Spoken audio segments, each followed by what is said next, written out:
Hey everybody, it's Leanna, and I'm here to talk to you about that first critical step in making an album, which is to select and print your photos. And I'd like you to meet Max. We're going to be getting his photos into an album. I'll use the Welcome Home Baby Kit. It comes with an 8x8 album cover and pre-printed pages and all the tools you'll need. And the choice of 3 album colors. You can get Hyacinth, which is a gorgeous purple album, Lemon Ice, a yellow that provides a more neutral feel. And finally, we also have Flint, a nice neutral gray. The kit comes with everything but your photos. So now let's take a look at what photos you will need to create your album and complete it quickly and easily. The first thing that you're going to need to do is just pick out 1 to 2 photos per month.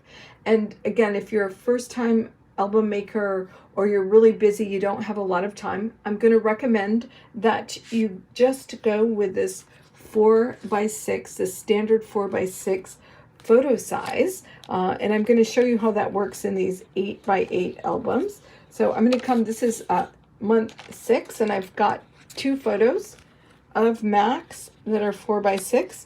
And as you see, I could just lay them down 6 months. I could use my pen to write a title, just tape them down, and you're done. Now you do have a couple of extra pages. So the very last page is first birthday. So if you had 1 single photo of the first birthday, you could print that out and include that in here. And then in the beginning, you could include a photo, a smaller photo here if you wanted to. You don't need to.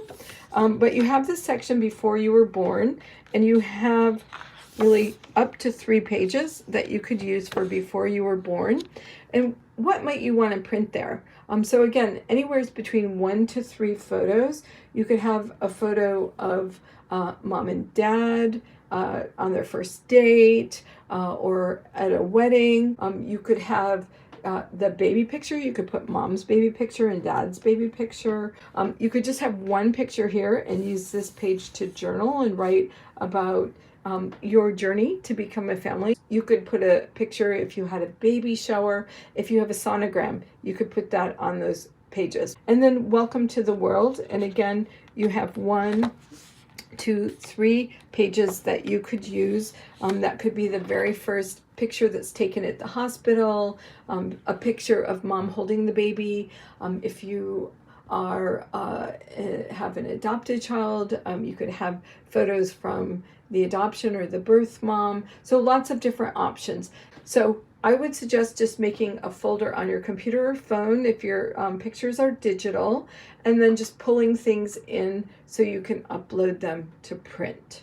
Now the next thing that we're going to want to talk about is printing those photos. And again, you'll have some options on sizes, orientation, and also where you get your photos printed. People often ask me, where do I get my photos printed?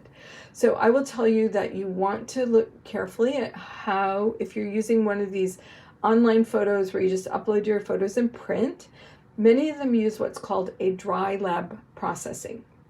Dry lab processing, simply, it's like your inkjet printer at home.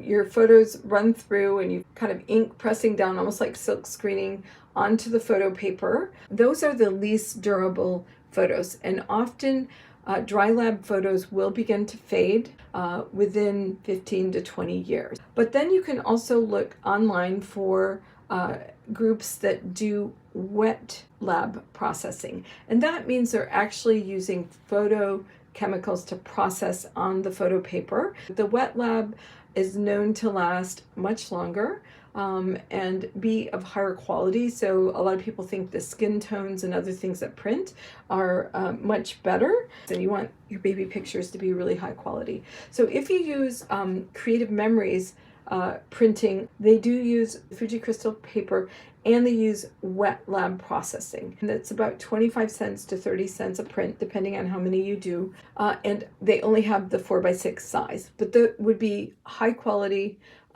longer lasting, and the 4x6 are perfect for these 8x8 albums. The last thing I want to talk to you about is that you may want to do some different sizes. I printed this on 5x7 of Max, so, and as you see, that'll fit on a page.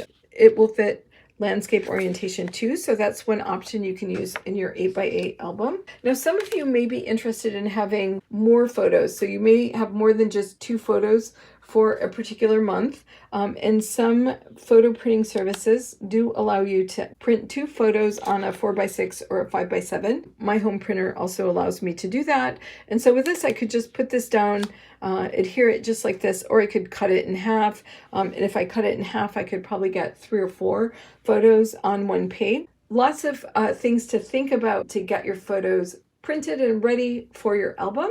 I hope this was helpful. Thanks for watching and happy scrapping.